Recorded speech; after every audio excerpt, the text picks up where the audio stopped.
আজ আমি ছেলে মেয়েকে সঙ্গে নিয়ে মেলায় এসেছি। রথের মেলা, মানে এই মেলাটা আমাদের এখানে 7 দিন ধরে বসে।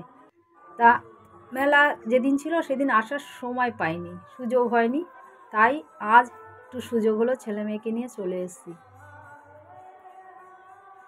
এই জগন্নাথ দেবকে নিয়ে আসায় হবিবপুর থেকে 7 দিন ধরে আমাদের এইখানে থাকে। জগন্নাথ দেবকে কি সুন্দর সাজিয়েছে, চারপাশটাও এত সুন্দর করে সাজিয়েছে যে সত্যিই খুব ভালো লাগলো। আর আমার ছেলে মেয়ে তো ঝুঁকে একটু এত সুন্দর পরিবেশ দেখে ছবি তুলতে শুরু করে দিল।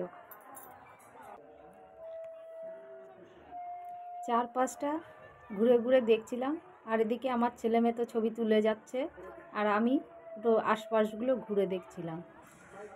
দেখতে দেখতে গৌরনিতাইয়ের সামনে চলে আসলাম।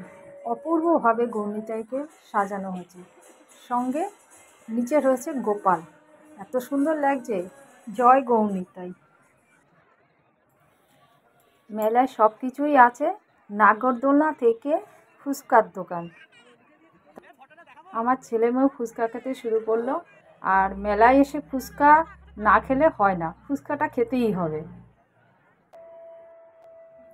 চারদিক ঘুরতে ঘুরতে তারপর চুড়ির দোকান।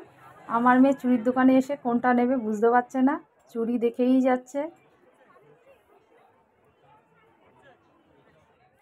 পছন্দ করতে পারছে না কোনটা নেবে, আদৌ জানি না কিছু নেবে কিনা। মা শুধু আমাদের কথাই বলছে, নিজের কথাটা একবারও বলছে না। এতগুলো ছবি দেখতে দেখতে মাও একটা এমনিতেই পছন্দ করে নিয়েছে।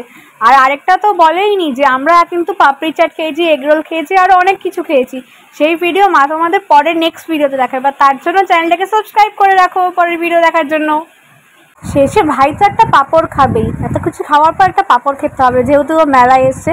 এই জন্য একটা পাঁপড় হাতে নিই, তারপর আমরা চলেছি এখন বাড়ির দিকে। সবাই ভালো থেকো, সুস্থ থেকো, আজকের মতো টাটা।